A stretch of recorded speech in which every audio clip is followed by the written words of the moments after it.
Hey everybody, thanks for dropping by. Today we're going to do a little project. We're going to swap out the stock Chrysler 8 1/4 differential cover, and we're going to be putting on a solid differential cover. So here's just a quick peek of what's underneath the Zoe.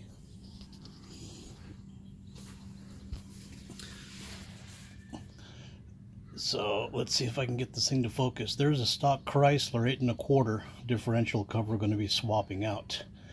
And we're going to be putting on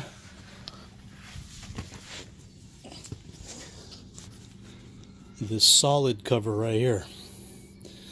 So it's like a 1/4 inch thick. It's pretty beefy, pretty heavy. Comes with a cool sticker, comes with mounting hardware. And the stuff you're going to need, because we're going to change the gear oil, is I went to O'Reilly's Auto Parts and I just picked up some Castrol gear oil. This is the 85 140 weight.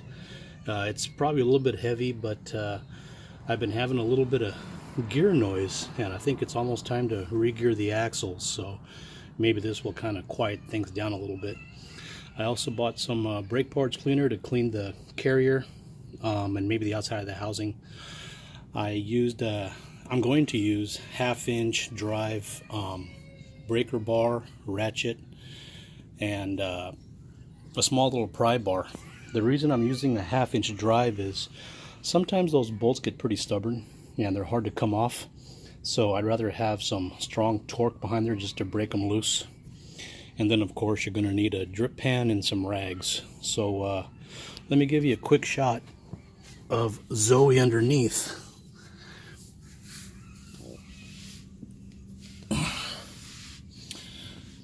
So there you can see my NP231 with slip lock eliminator. I've got an Adams drive shaft front and rear. There's a good shot of the frame stiffeners and the rock sliders. You can see my Rubicon Express drop-down brackets for the front control arms that are welded to the frame stiffeners. Then up ahead is the stock Dana 30. The only thing I did to it was put a Aussie locker, or I guess it's called a Lokka, L-O-K-K-A, but it's made by the same company. It's just called Lokka in Australia.